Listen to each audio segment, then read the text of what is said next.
Prime Minister Dr. Keith Rowley dismissed criticism from Chief Secretary Farley Augustine regarding the granting of more autonomy to Tobago.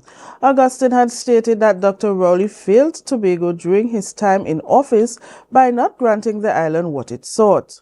However, Dr. Rowley condemned Augustine's statement, rejecting the claims. How many times do we have to tell the Chief Secretary that it takes 3/4 of the votes of the Parliament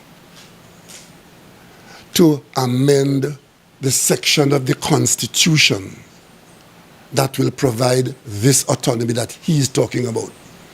He's not a member of Parliament, so maybe he doesn't know what he's talking about.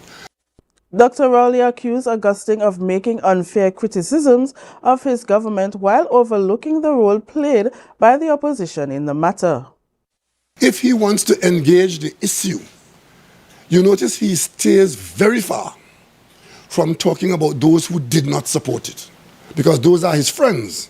His friends in the UNC vote against it. He's not talking to and about them, but he's talking to and about the PNM that voted for it. The Tobago Island Government Bills were rejected by the opposition in December 2024 following objections raised by Augustine over certain clauses in the legislation.